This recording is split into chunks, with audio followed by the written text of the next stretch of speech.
Welcome to this deep dive. We're going to be looking into the life of Kofi Annan, Yeah, and looking into what made him tick. right. Going beyond just the headlines and really going to uncover those experiences that shaped him all the way from his childhood in Ghana to leading the UN. Absolutely. We'll even tackle some controversies like his stance in the Iraq War. So get ready for some surprises. What's really fascinating, I think, is how closely his journey mirrors the evolution of the UN itself. Oh, interesting. So as we kind of explore his life, you'll see how those experiences influenced his approach to global problems I see. and how he, in turn, shaped the world stage. Okay, so let's start at the beginning. Yeah. In Kumasi, Ghana, where he was born. Mm. His family wasn't exactly, your average family. His father was a prominent tribal chief. Right. So I imagine they're, exposed him to leadership and diplomacy at a very young age. Absolutely. And his education also played a key role. He attended this prestigious school called Mfant Sipim School. Okay. Which was known for nurturing future leaders. Yeah. And then went on to study economics and international relations at Macalester College in the U.S., followed by a master's in international affairs in Switzerland. Wow. So this diverse education really fostered a global perspective. Yeah. That, I think, would be crucial to his later work. Yeah, so it's 1962. Annan begins his career at the UN, starting as a budget officer with the World Health Organization. Right. Did he always have his sights set on the UN, or was this more of just like a stepping stone? It's hard to say for certain. Yeah. But his background in economics and international relations Right. certainly provided a solid foundation for a career in this field. Uh-huh. And he didn't stay in that budget office for long. Okay. He steadily rose through the ranks. Yeah. And eventually took on the very challenging role of leading UN peacekeeping missions. Now, this is where things get really intense. Yes. Because peacekeeping missions, they're anything but simple. Right. Requiring navigating all these complex and often volatile situations. Mm-hmm. So what were some of the key missions that he was involved in? He was involved in a number of critical missions. Okay. But I think the Rwandan genocide in 1994 was a truly pivotal moment in his career. Yeah. He was heading the UN peacekeeping efforts at the time. Mm-hmm. And while the UN did face criticism for its response to the genocide, this experience really had a profound impact on Annan's thinking. It must have been incredibly heavy to carry the weight of that tragedy. Mm-hmm. How do you think this experience shaped his later approach to conflict? I think the Rwandan genocide really solidified Annan's belief that the UN needed to shift from kind of reactive peacekeeping to more proactive conflict prevention. It wasn't enough to contain the violence once it erupted. Right. The focus really had to be on diplomacy, early intervention, and addressing the root causes of conflict. Uh-huh. So this experience, I think, deeply informed his later emphasis on these areas. Okay, so in 1997, Kofi Annan becomes Secretary General of the United Nations. Yes. This is a historic moment, being the first Secretary General from Sub-Saharan Africa. Absolutely. Did he enter this role with a specific agenda in mind? Annan had a broad and ambitious vision for the UN. Okay. He wasn't just content with maintaining the status quo. He really believed that the UN needed to reform and adapt to the changing global landscape. I see. So he championed a number of different initiatives, from humanitarian efforts in Kosovo, East Timor, and Sierra Leone, to advocating for women's empowerment, tackling HIV/AIDS, and fighting poverty. Wow. Okay. So when you say UN reform, what were some of the specific issues he was trying to address? Well, he was acutely aware of the limitations of an organization that was essentially designed in the post-World War II era. Right. He felt the UN needed to become more efficient, transparent, and accountable. That's a tall order. Right. Especially for such a large organization. Right. And this included addressing issues like Security Council reform, where he advocated for greater representation of developing countries. Yeah. He felt that the composition needed to reflect the realities of a multipolar world, not just the power dynamics of the past. Right. He also focused on streamlining bureaucracy to enable quicker responses to these emerging crises. So he was really looking at both structural and operational changes within the UN. Absolutely. And all while tackling these major global issues. That's a lot to have on your plate. Yes. It makes his focus on establishing the International Criminal Court even more impressive. Yeah, the ICC, which Annan strongly supported, was controversial because Yeah. it challenged the traditional concept of state sovereignty. I It see. reflected his deep belief that individuals, not just states, Uh-huh. should be held accountable for war crimes and crimes against humanity. Mm. He saw this as a major step toward international justice. That's a fascinating point. The ICC was a bold move that really showed his commitment to holding individuals accountable regardless of their position or power. Exactly. Now, his tenure as Secretary General wasn't without its challenges. Right. And one of the most defining moments, as we've already mentioned, was the Iraq War. Indeed, the Iraq War was a turning point where Annan's moral compass really clashed with the complexities of global politics. Uh-huh. While he supported initial weapons inspections in Iraq, he boldly declared the 2003 invasion illegal under international law. Wow. So this stance sent shockwaves through the international community. He was essentially calling out some of the most powerful nations in the world. Mm-hmm. What do you think motivated him to take such a strong stance, knowing the potential backlash? Annan was deeply committed to a rules-based international order. Mm-hmm. He believed in the sanctity of the UN Charter and international law, even when it meant going against the grain. Yeah. He was willing to stand up for his principles, even in the face of immense political pressure. It seems like that's a theme that comes up again and again, Right. is his unwavering commitment to his beliefs, Mm-hmm.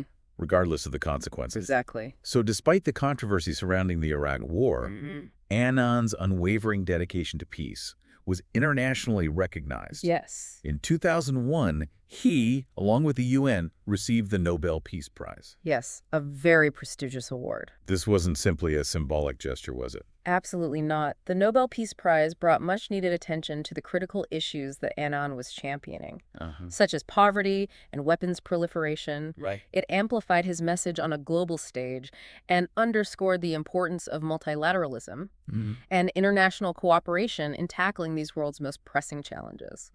So you might think that after leaving such a demanding role, someone like Kofi Annan would just retire to a quiet life. Yeah, you would think. But that wasn't his style. Not at all. Kofi Annan's dedication to public service was a lifelong commitment. Wow. He wasn't the type to simply step back. Yeah. He remained deeply engaged on the world stage, even after his term as Secretary General ended. So let's move into this next chapter. What were some of the initiatives that he spearheaded after leaving the UN? Okay. I'm particularly interested in his work with the elders. Yes. It sounds like something straight out of a fantasy novel. It does have a certain ring to it. Yeah. But the elders are very real, and their work is incredibly impactful. Okay. This group was founded by Nelson Mandela Wow. and is composed of independent global leaders who leverage their experience and influence to promote peace, justice, and human rights worldwide. Wow. Working alongside figures like Nelson Mandela, that's quite a testament to his enduring legacy and the respect that he commanded on the global stage. Absolutely. So what were some of the elders' specific areas of focus? Their work is quite diverse, tackling a range of global issues. Okay. For example, Annan served as a special envoy for the UN and the Arab League, attempting to mediate that devastating conflict in Syria. That's a challenging assignment, trying to find common ground in such a complex and deeply rooted conflict. It is. What was his approach to such a situation? Annan's strength, I think, lay in his ability to connect with people from all walks of life, even in the most divisive situations. Yeah. He firmly believed in the power of dialogue, Okay. and he tirelessly worked to find areas of agreement, even if they were small to begin with. I see. His patience and persistence were remarkable. It sounds like he brought a really unique combination of diplomatic skills and genuine human connection to these incredibly difficult situations. Did his work with the elders extend beyond the Syrian conflict? Absolutely. Yeah. Annan's commitment to peace extended far beyond any single conflict. He was actively engaged in various peace initiatives across the globe, always working tirelessly to prevent and resolve conflict. It seems like he never slowed down. No, he didn't. And it wasn't just about putting out fires like you said earlier. He understood that lasting peace required addressing the root causes of conflict, promoting dialogue, Right. and fostering reconciliation. Exactly. This meant looking at issues like poverty, inequality, and lack of access to education and healthcare, all of which can contribute to instability and violence. Absolutely. So even after leaving his formal role at the UN, he was still actively working towards a more peaceful and just world. Right. his dedication is truly inspiring. It is, and his work wasn't limited to conflict resolution. Oh, okay. He was also a passionate advocate for sustainable development and addressing the climate crisis. Wow. He recognized the interconnectedness of peace development and environmental sustainability. Right. And championed a really holistic approach to these challenges. So he didn't see these issues as separate or isolated. No. They're all interconnected and required a comprehensive approach.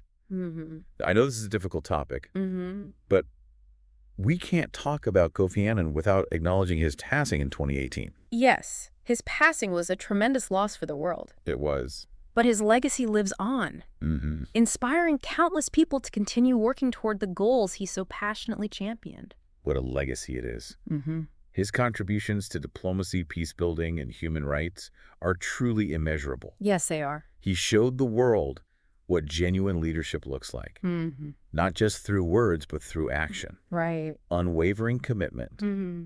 and a deep belief in the power of humanity to create a better future. He never lost sight of the fact that peace and security are global public goods. Right. They benefit everyone. And he understood that investing in peace wasn't just a moral imperative, it was a strategic necessity. I see. His belief in multilateralism and global cooperation was unwavering. They've covered a lot of ground in this first part of our deep dive, We have. exploring Kofi Annan's journey from Ghana to his impactful years at the UN.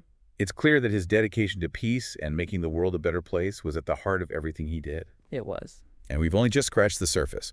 In the next part of our deep dive, we'll explore his views on the evolving landscape of global affairs and the UN's role in the 21st century. That's right. Stay tuned. It's going to be fascinating. It will be.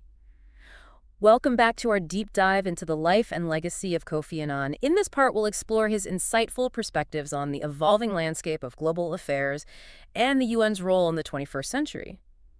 He had this remarkable ability to grasp the complexities of global trends and anticipate challenges long before they became mainstream concerns. I'm eager to dig into this after spending decades navigating international diplomacy.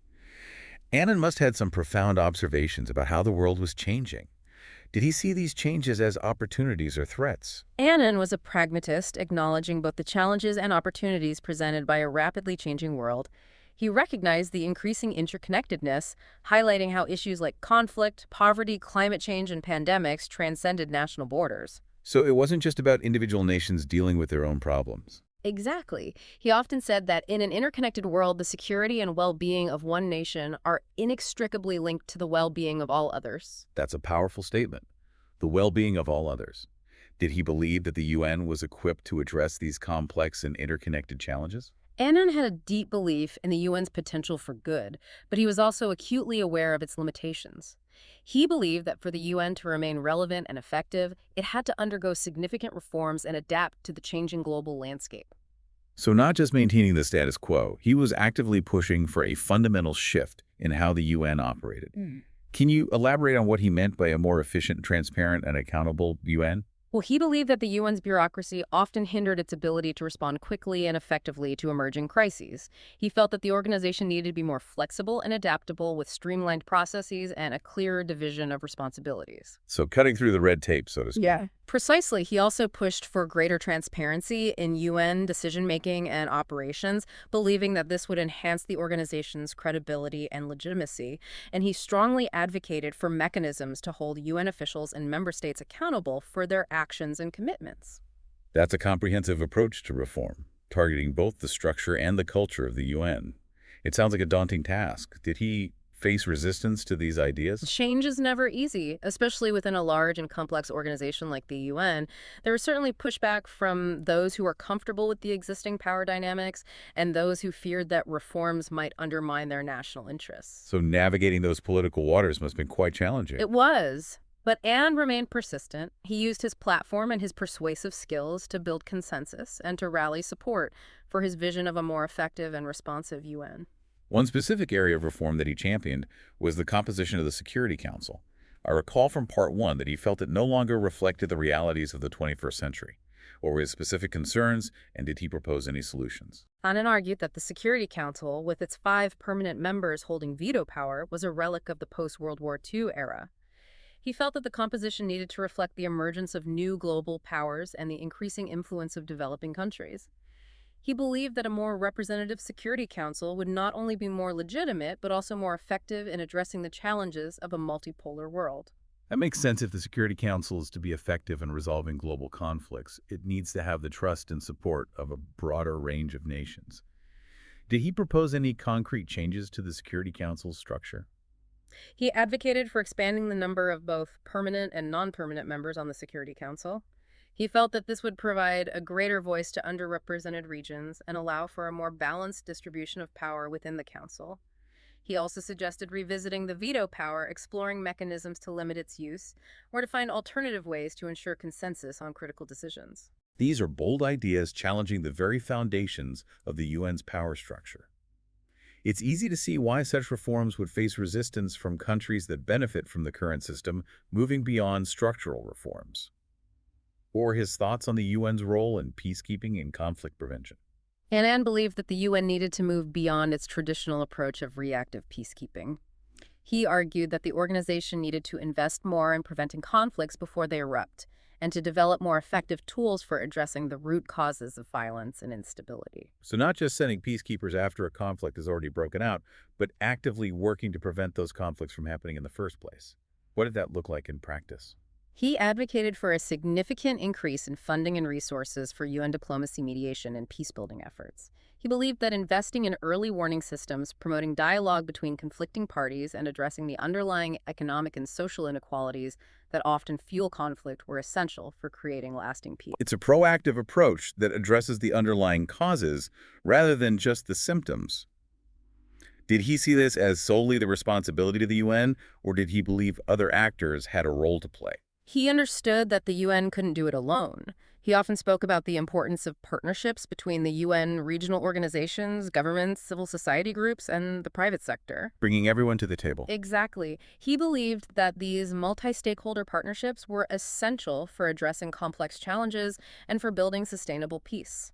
That's an important point, highlighting the need for collaboration and shared responsibility in tackling global issues. Yeah. Now, I'd like to shift gears a bit and delve into his views on human rights, an area where he was incredibly passionate. Annan saw human rights as the bedrock of a just and peaceful world. He believed that respect for fundamental human rights was essential for individual dignity, for social progress, and for global stability. He advocated for the UN to play a more proactive role in protecting and promoting human rights around the world. Beyond the UN, how did he envision integrating human rights into the broader framework of global governance? He often spoke about the need to mainstream human rights, integrating them into all aspects of international relations and development policy. So not treating them as a separate issue, but weaving them into the fabric of everything. Precisely, he believed that human rights should be at the forefront of every decision, every policy, and every program. He argued that respect for human rights was not only a moral imperative, but also a practical necessity for building a more stable and prosperous world. That makes sense. If you want to create a truly just and equitable world, human rights can't be an afterthought. They need to be woven into the very fabric of how we approach global issues. Absolutely. And he didn't just talk about human rights in abstract terms. He was particularly concerned about the rights of the most vulnerable, including women, children, refugees, and minorities. He saw these groups as being most at risk of human rights abuses and believed that the international community had a special responsibility to protect them. He seemed to have a knack for identifying those who were often overlooked or marginalized. Were there specific issues related to these vulnerable groups that he focused on? He was a vocal advocate for gender equality and women's empowerment. He argued that societies couldn't reach their full potential if half of their population was marginalized or excluded. He championed women's participation in peace processes, advocated for their economic empowerment, and spoke out against gender-based violence and discrimination. That's really inspiring, his recognition of the vital role women play in creating a more peaceful and just world. Did he champion any specific initiatives to address the needs of these marginalized groups? He was instrumental in the establishment of UN Women, a dedicated UN agency focused on gender equality and the empowerment of women. He also played a key role in the adoption of UN Security Council Resolution 1325, which recognizes the importance of women's participation in peace building and conflict resolution. So he wasn't just talking about these issues. He was actively pushing for concrete actions and policies to address them. That's really powerful. Now, I know this is a lot to digest, but we've only touched upon a few key areas. You're right. Annan's vision was comprehensive, encompassing a wide range of issues and challenges, but at the heart of it all was his unwavering belief in the power of multilateralism and the importance of dialogue and cooperation and the shared responsibility we all have in creating a better world. Well, on that note, I think it's a good time to take a breath and wrap up this part of our deep dive. Join us for part 3, where we'll delve into his work on global issues like poverty, climate change, and women's empowerment. We'll also explore his personal reflections on leadership and his hopes for the future. Welcome back to the final part of our deep dive into the life and legacy of Kofi Annan. We've explored his journey from Ghana to leading the UN, his push for reform, and that unwavering commitment to peace, human rights, and security. Right. Now, let's delve into some of the global issues that he was so deeply passionate about, like poverty, climate change, and women's empowerment. Annan often said that peace wasn't just the absence of war. It was about creating a world where everyone had the opportunity to live with dignity and fulfill their potential, and that meant tackling issues like poverty, promoting economic development, and ensuring access to those basic necessities. Right, things like education, healthcare, clean water. Exactly. So it sounds like he had a broader view of peace than we typically think of, more holistic, I think so. encompassing so much more than just the absence of conflict. Yeah. So how did this vision translate into concrete action? Well, he was a champion of the Millennium Development Goals, which were adopted by the UN in 2000. Okay.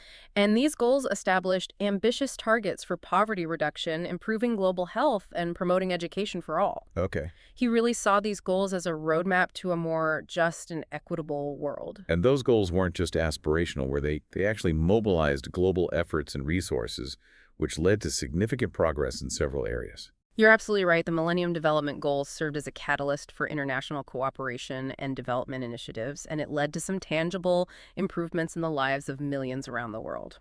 Now, shifting gears a bit, let's discuss climate change, an issue that gained increasing attention during Annan's time as Secretary General. Did he see this as a threat to global stability, or was it primarily an environmental concern? Annan was one of the first global leaders to really recognize the urgency of the climate crisis. He understood that it wasn't just an environmental issue, it was a threat to peace, security, and sustainable development. He predicted that climate change would exacerbate those existing conflicts, displace millions of people, and ultimately undermine efforts to eradicate poverty. So he was sounding the alarm bells early on, connecting the dots between climate change and its broader impact on global stability. Mm-hmm. That's quite prescient considering how these concerns are at the forefront of global discussions today. Did he offer any specific solutions or strategies to address the climate crisis? He called for urgent and decisive action to reduce greenhouse gas emissions. He believed that developed countries had a responsibility to take the lead in reducing emissions and also in providing financial and technological support to developing countries to help them transition to those cleaner energy sources and adapt to those impacts of climate change. So it seems like he understood that climate change was a global problem that requires collective action and a shared responsibility. Exactly. And he also recognized that governments couldn't do it alone. He called on businesses to adopt sustainable practices and for individuals to also make changes in their own lives to reduce their carbon footprint. He really believed that everyone had a part to play in creating a more sustainable future. It's a powerful message, empowering individuals to be part of the solution. It is. Now let's turn to another issue close to his heart, women's empowerment. Why did he place such importance on this? Annan firmly believed that empowering women was not only a matter of fairness and justice, but also a prerequisite for achieving peace, security, and sustainable development. He often said that no society can reach its full potential if half its population is marginalized or excluded. So he saw women as agents of change, as peace builders, and as essential contributors to economic growth and social progress. So it wasn't just about advocating for women's rights in principle. He really saw it as a practical necessity for building a better world. What were some of the concrete steps he took to advance women's empowerment? Well, he was a very strong advocate for increasing women's participation in decision-making at all levels, from local communities to national governments and international organizations. He also pushed for legal reforms to ensure women's equal rights and for policies to address gender-based violence and discrimination. That's fascinating to see how his commitment to women's empowerment really ran through so many different aspects of his work, whether it was peacekeeping development or climate change. It was clearly a central theme in his vision for a better world, as we reflect on his legacy. Yeah. What do you think were some of his most significant contributions?